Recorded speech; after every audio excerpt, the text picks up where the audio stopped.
Yo, what's good, YouTube? This is Jay from TNJ, and welcome to the Nashville Stars franchise.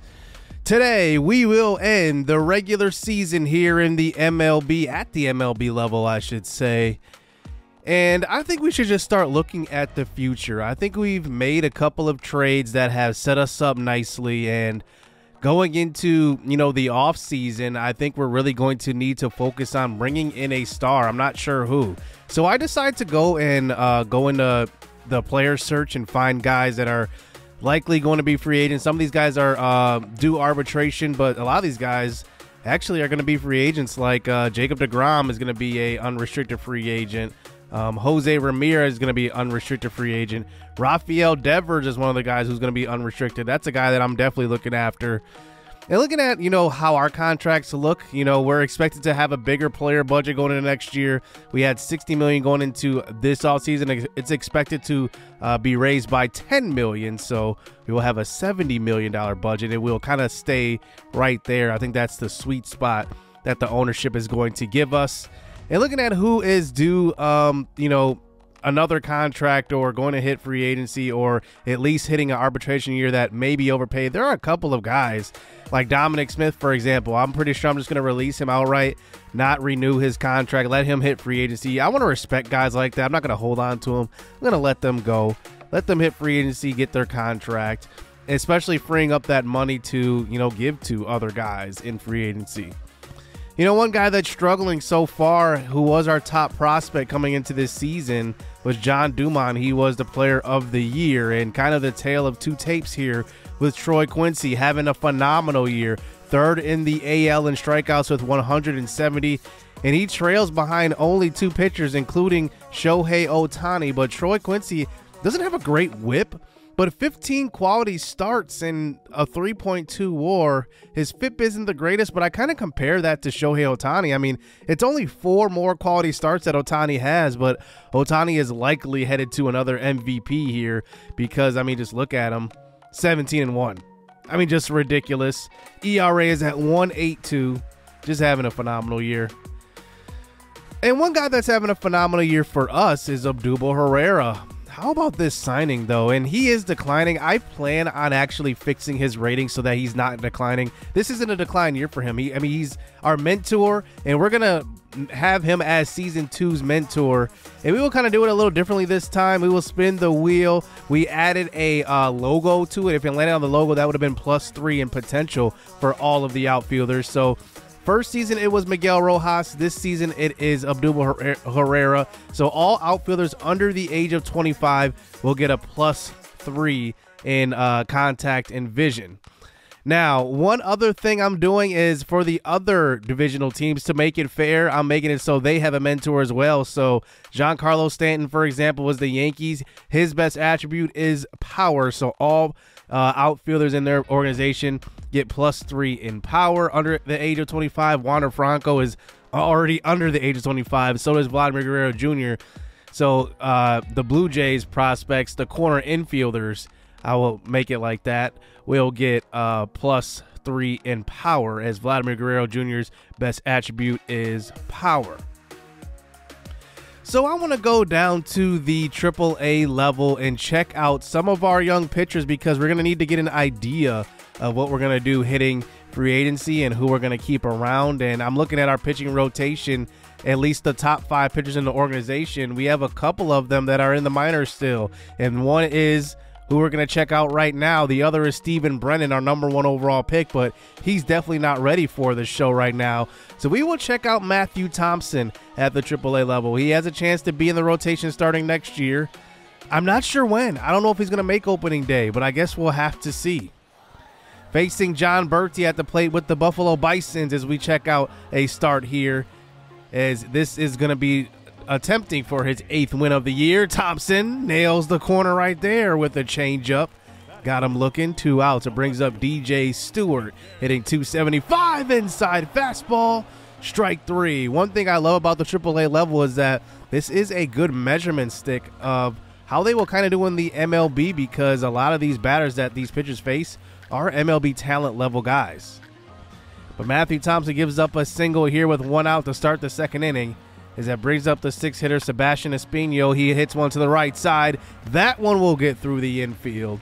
So 2 runners aboard here for the Bisons. And now that brings up the 7-hole hitter hitting 264. A little flare to right field. It gets over the glove of the first baseman. Now they have bases loaded with 1 out. Matthew Thompson in a little bit of a jam here. Can he get a ground ball to end this inning with a double play? The pitch is low.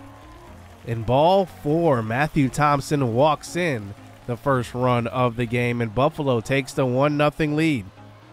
The 9-hitter up to the plate now. He gets a hanger over the middle, and Thompson misses his spot by a long shot. The throw home will be in time. The tag is not there. A great slide getting around it, and it is now 3-0.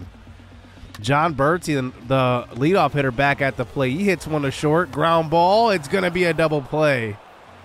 But Buffalo scores 3 in that inning. As we check out some of our hitters in this game as well, including Carrie Doss, who has assumed that #1 prospect in our organization. He started out this series as the #1 prospect. He gets a nice pitch to hit. This one is hit deep, but it just stays up in the air. And it gets back to the track. It won't make it out of here, but that was a great pitch to hit. Kurt Zambrano, who we traded for at the trade deadline. He has bases loaded here in the 4th inning. He hits one to right field. That one gets down for an RBI single. It's now 3-1. We cut into this lead here with 1 out. As that brings up Ben Ruda, is a third base prospect of ours, and that is going to be a ball 4. So they walk in a run. James Wood comes across the plate. Cam Norton hitting in the 9 spot now with 1 out. He hits one to the right side. That one gets through the infield. 3-3 game. How about this in the 4th inning? 1-run rally here as we tie this ball game up. Still bases loaded. Jimmy Sandoval, our 3rd round pick last year. He does swing and miss, and that one will be the 2nd out of the inning. Bringing up Oren Russo to the plate now, 0 for 1. He gets enough wood on this one. It gets to left field. It's down. It scores 1. It will score 2. 5-run 4th inning, and we take the 2-run lead. Good piece of hitting right there by Oren Russo as he takes that one to left field, just getting some wood on it. As that brings up the best hitter at AAA, Carrie Doss, and a low pitch in the dirt. They say he checked his swing, and I'm not sure about that call. On to the 7th inning now. Carrie Doss, another great pitch to hit. He gives this one a ride. Look at how high this ball is hit. Almost to the track in dead center. It's going to be caught. And it's going to be a 0 for 4 day for Carrie Doss as that brings up James Wood in the 9th inning. An 8-3 game at this point. He hits one to second base, and it will be a double play. James Wood's bat has cooled off just a little bit, but I wanted to see Matthew Thompson. That was the main focus of this game, but we end up getting the win here, 8-3. Thompson does get his 8th win. That 2nd inning where they scored 3 runs was pretty much the only inning that Thompson had trouble with. 4 hits, 5 innings pitched, 6 strikeouts, 1 walk, 3 earned, and we get the win. So back to the MLB level, we are in the month of August, sitting here with 52 wins.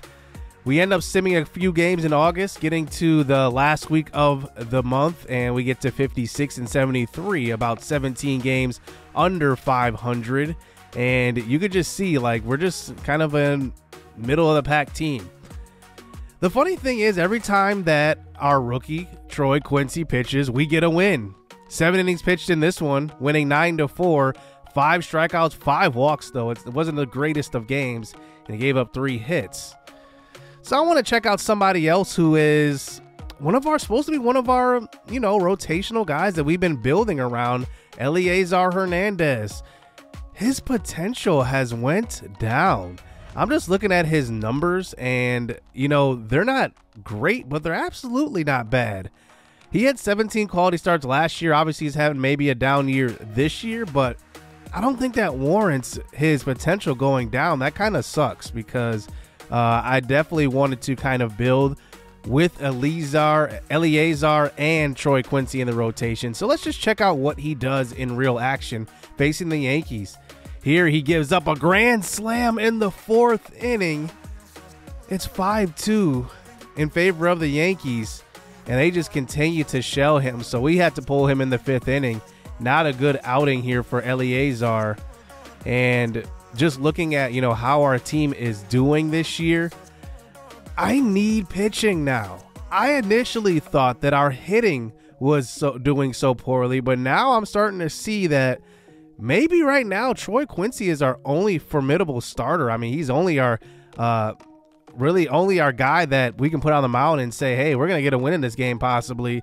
Everybody else, maybe Kohei Arihara is another guy, but besides those two, I'm not sure at this point. Eleazar Hernandez has lost confidence. He's lost potential. I'm starting to scratch my head. We sit here at about 56-80 at the end of the month of August. I guess 57-79 ends up being our final record, but not a great end to the month. We lose 9 games in a row. We get swept by the Rays, swept by the Yankees, and then swept by the Kansas City Royals. I mean, just a bad month of August. We do win our final game, and guess who pitched? Troy Quincy. 14-7 on the year, 8 strikeouts in this one, 2 earned runs. He gave up 7 hits, but we still got to win. Like, I don't know what it is, but Troy Quincy is just progressing really, really well. He started this year at 73 overall. He has progressed to 78. Now, I want to just mention that I don't edit ratings. The only thing I've given him, as you saw in the last episode, was a new pitch, and I gave him David Price's pitch. But he is the clear-cut rookie of the year, and he's just ahead of Shea Wickham, who is also second and doing really, really well. Jorge Alfaro is one of those guys, going back to the rest of our MLB roster, that I need to consider, giving a contract to, because he is a very, very good defensive catcher. It's hard to find guys with 99 arms. But now we get to September, and I need to see what I can get out of Kurt Zambrano and Carrie Doss. So I think that, guys like Jorge Alfaro, this is a crucial month for them, because if Zambrano outplays, let's just say, Jorge Alfaro for some reason, we could move on from Alfaro. He's due $3.4 million this year, and on the open market, he's probably going to be a little bit more.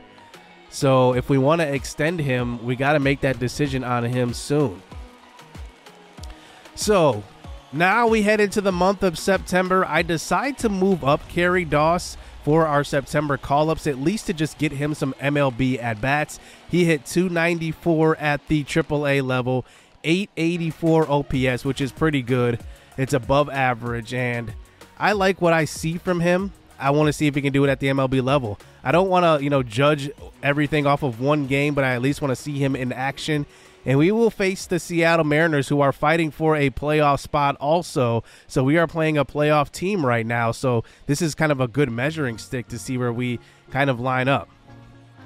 So here, facing this Seattle Mariners team, I want to highlight one player on the Mariners. It's Thompson Williams. He is one of the prospects in the outfield for the Mariners organization. And the one reason why I want to keep my eye on him is because I am interested in going after him in the offseason. Here he hits one to left field, a hard hit ball. That one's fielded by Herrera. But look at Thompson on his wheels with 76 speed. He will make it into second. Now, the reason why I'm interested in him is because the Mariners in real life have Julio Rodriguez, one of the best outfield prospects in baseball. He is going to be their starter in the outfield. They also have a couple of other outfielders, so Thompson Williams is kind of, in a lull.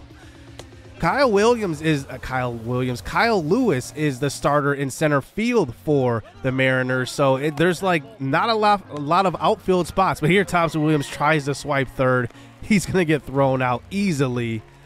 Can't run on our catchers trying to steal third. They all have good arms. And with 2 outs, that's going to bring up the next batter, Ty France, who will just ground out to second base.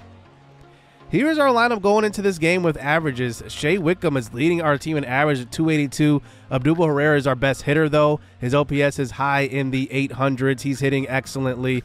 But Kendrick Franklin Cole only hitting 202. He's struggling. And right now, I'm just trying to get to the end of the season because we are just struggling right now. John Dumont is hitting in the 220s also. I'm kind of worried about that, to be honest with you. So Carrie Doss will hit in the 2 spot, and here he comes up after a leadoff walk by Shea Wickham for his first MLB at-bat. First pitch he sees is an inside fastball, bringing it to a 1-2 pitch. A curveball, strike 3, and he can't connect on that swing. And that will bring up Ryan Mountcastle here with 1 out, hitting about 250, so the average is higher than it was earlier, and he will almost ground to the double play, but the second baseman missed the tag on that one. As that brings up Odubel Herrera, hitting 274 this year with 2 outs. He hits one deep to right field. That's crushed. That's gone. Odubel Herrera is just a great signing for us, but too bad that it really couldn't turn into more. I feel like I'm wasting his production, to be honest with you, because he's an older guy at 31 years old. I plan on keeping him as an outfielder, though. Like I said, I will just adjust his ratings. I just don't think it's fair that he's declining. I'm also going to do that for other guys, like Giancarlo Stanton for the Yankees is declining at a rate that he shouldn't be declining at. So I'm gonna highlight that probably next episode, just fixing a lot of guys' ratings. And here we move on to the second inning. This is going to be Jarred Kelenic to the plate, and he goes deep to right field. That one is going to be gone. A no-doubt home run from Jarred Kelenic, his 18th home run of the year. That one was crushed. And the Mariners trim this lead down to just 1. Ty France comes to the plate. He hits one well to left field. This one will be back at the wall, and it will make it over. Back-to-back jacks for the Seattle Mariners, and that's his 13th of the year. And Kohei Arihara gives up back-to-back home runs.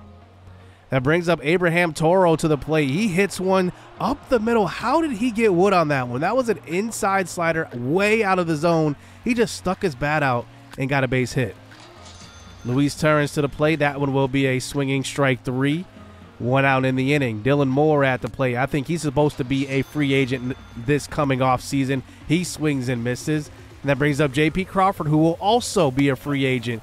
He could be somebody we'd be looking after based on John Dumont's performance. Who knows?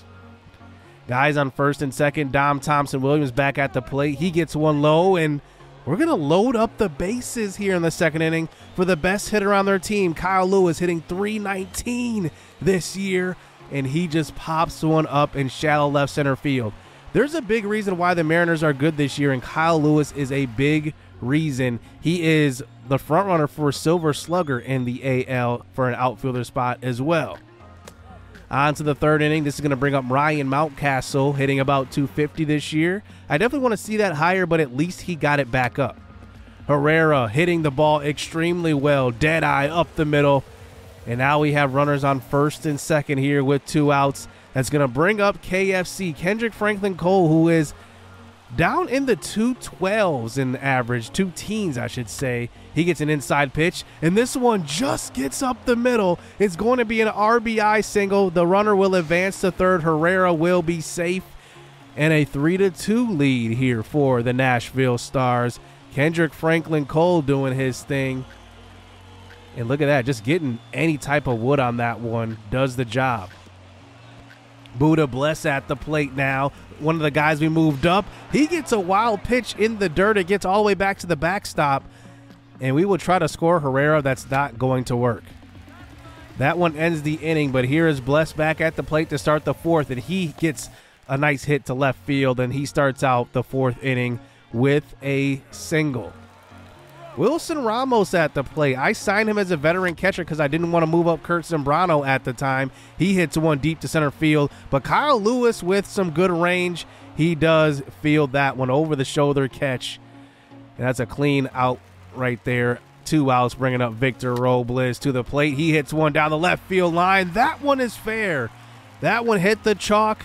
It will advance the runner over to third base. Victor Robles has a double. I think he's one of the guys that's interesting going into the offseason too, because I think I'm going to bring him back. I think there's no doubt right there, but he's just got to hit better. Here comes Shea Wickham to the plate, leading our team in average this year, but he will just swing late at this inside fastball, and it will be a pop-up behind the plate. Dom Thompson-Williams at the plate. I'm doing a little evaluation on him too. He hits one well to right field. That one gets down in front of KFC and will be a single. Eugenio Suarez up to the plate in that 4 spot. He goes up the box, and that one will get through the infield. Runners on first and second here for the Mariners. Bringing up Ty France, who went deep earlier. He gets some wood on this one, and it drops into right field. It will score Dom Thompson Williams from second, and this one will be a tie ball game once again here in the 5th inning.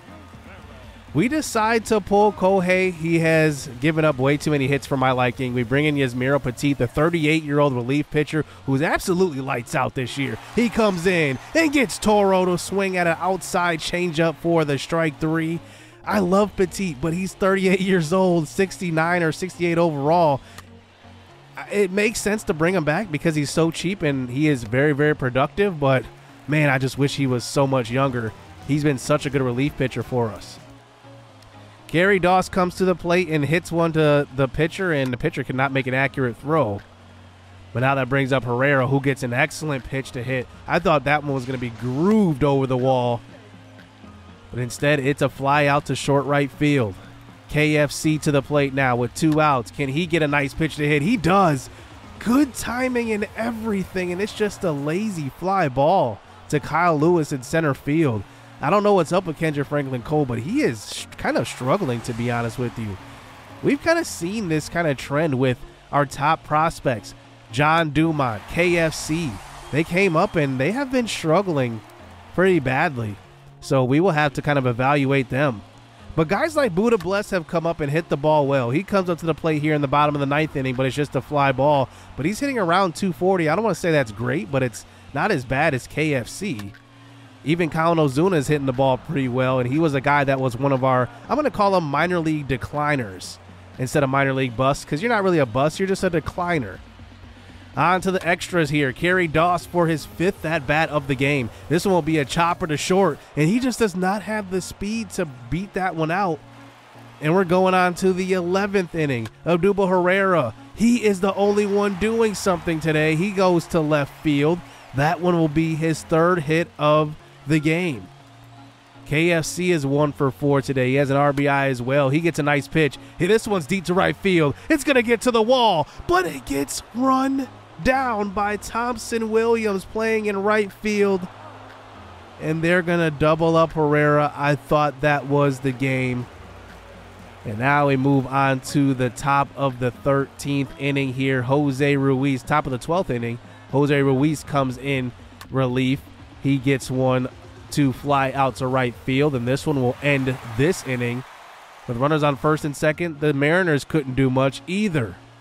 On to the 12th inning. John Dumont hitless today, and he has just been on the struggle bus. I'm not even sure what to do at this point with these guys. We're coming to the end of the season, so I don't want to move them down, and I think it's just too late at this point.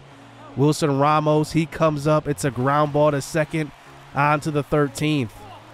Jose Ruiz still on the mound now for his 9th pitch, and that one will walk the leadoff batter to start this inning. And that brings up Bobby Witt. Yes, Bobby Witt got traded to the Mariners in this simulation.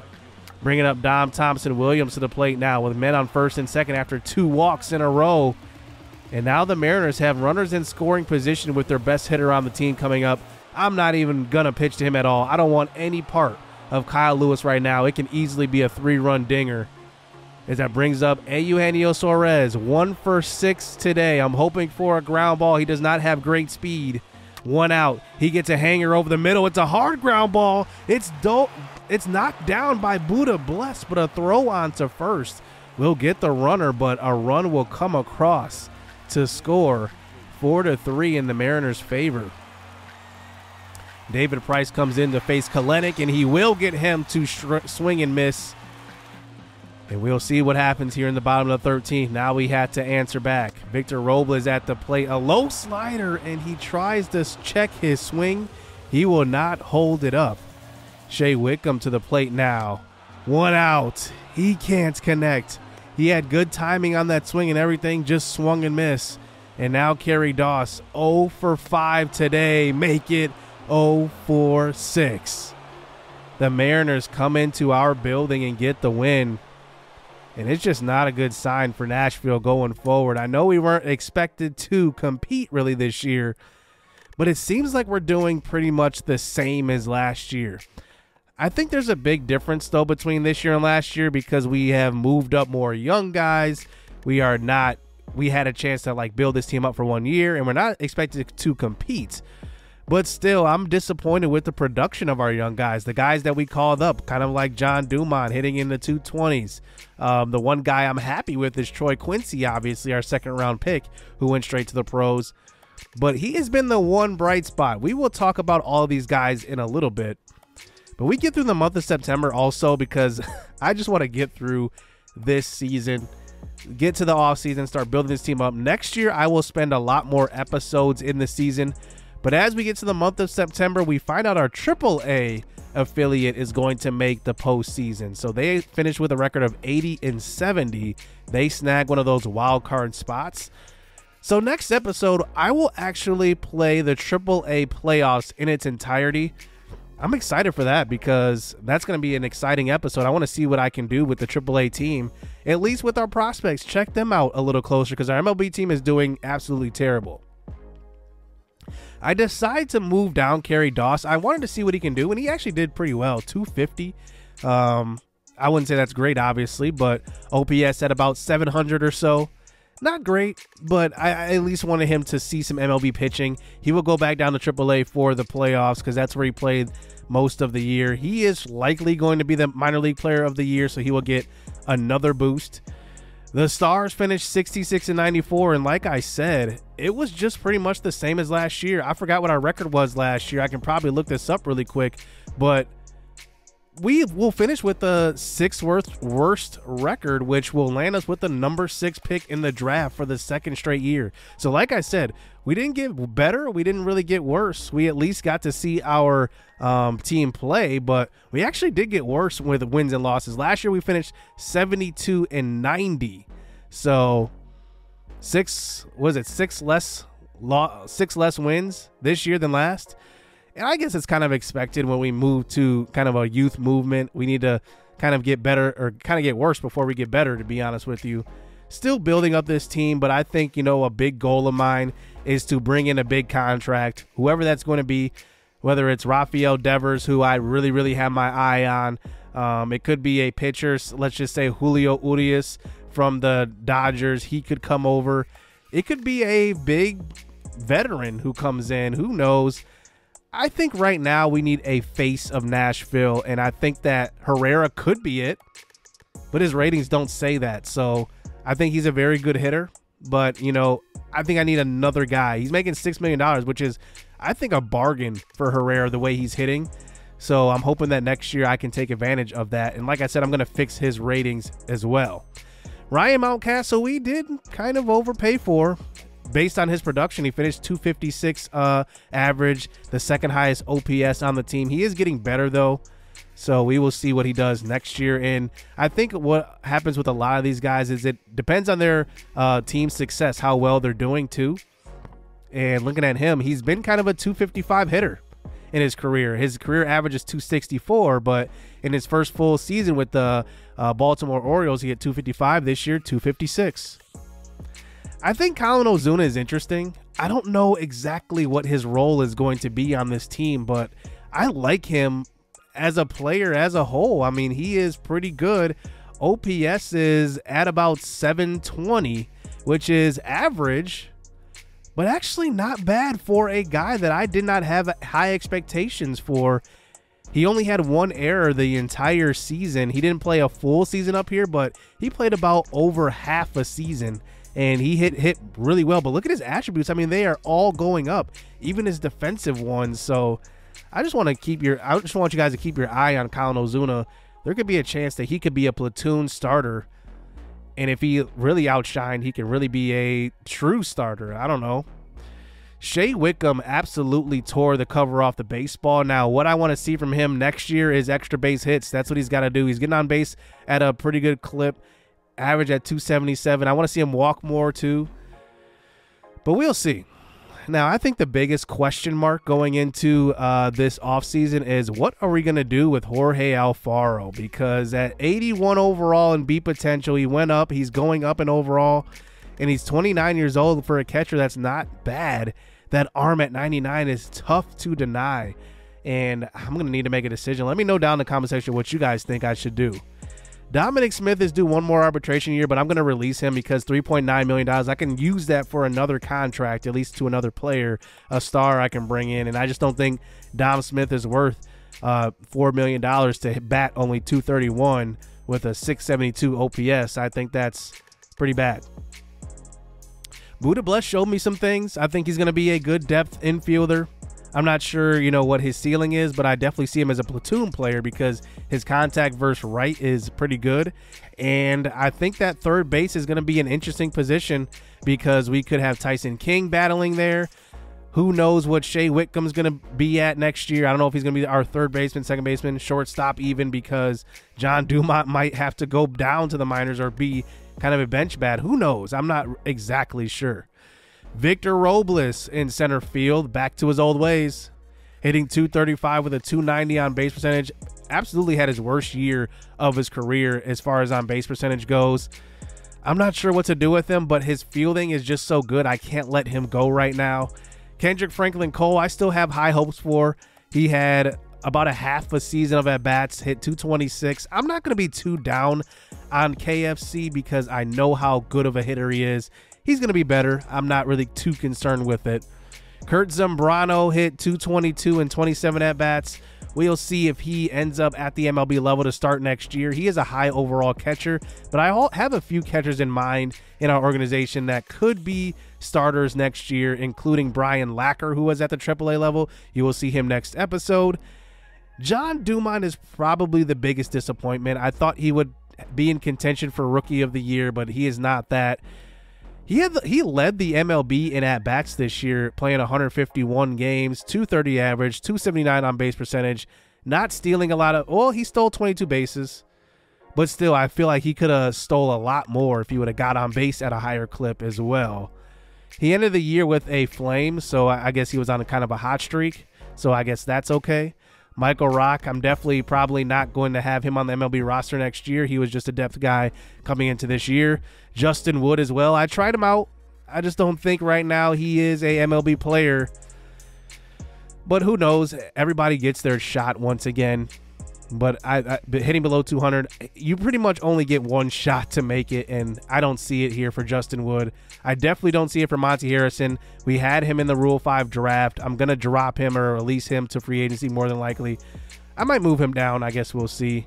But seeing that you only hit below 200, I mean, you're pretty much out of my good graces if you hit below 200, to be honest with you. Troy Quincy had an amazing year. We already know what he did, but I want to evaluate the other pitchers in our staff. Kohei Arihara is definitely going to be around next year. He had a good year. He had 18 quality starts, which I will take. He had a 1.2 WAR, 128 WHIP, which is a little above average, a little bit above average, I think. I think it's like maybe like a point above average. Who knows? I think it's pretty close, though. He's pretty much average, but 18 quality starts is pretty good. Their records were terrible, though. Kohei was 8-14. Hernandez was 9-16. It's not that I look at records, but it just shows you how well our team performs when they're pitching. Eleazar Hernandez had a 139 whip. As you saw earlier, his potential went down. Brett Anderson is going to be a free agent. He's not coming back. Austin Pruitt was our only all-star. He had a 101 whip. Joel Payamps pitched a very good season, 112 whip, 2.85 ERA. Phil Maton is an interesting guy, $2.4 million. That's hitting free agency. There's no way I'm bringing him back.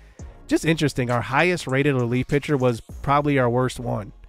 Cody Stajic is a guy that I want to extend, actually. I'm going to probably extend his contract. He's going to be probably the first contract extension I give out. I just love what he does out of the bullpen. David Price for 1 year, a 1 year rental, did, sorry to say it, but bad. 1.52 whip, 5.40 ERA. At least he got to mentor the young guy, Troy Quincy. Robert Suzuki had kind of a bad year. I'm looking at him, and I think he maybe is not our closer, and I could look elsewhere. He had 7 blown saves. You cannot have that many and have a 1.36 whip as a closing pitcher. And then Yasmiro Petit at 38 years old is still somehow just dealing on the mound. So that will conclude the MLB regular season, but next episode we will cover the AAA playoffs. I'm excited for that. I cannot wait, and I hope you guys do enjoy this because I cannot wait to see how our AAA team does, and it might kind of give you a hint at who's going to be up at the MLB level, or at least competing for opening day roster spots come next year. Hit subscribe, hit that like button. I hope you guys enjoyed season number 2 at the MLB level. It was all about the young guys, to be honest, making moves to build for the future. But now we get to see our future. Stay tuned. Let's get it. Let's go. I like getting money, I got time to get it. Target on me, so my car's a tinted. Dancing with the devil, I don't bargain with it. Bobbing in the dash, and the stick is with it. And I hit the 4-5 on the west side. But I'm from the east side, this how we slide. This how we ride, yeah, this how we ride.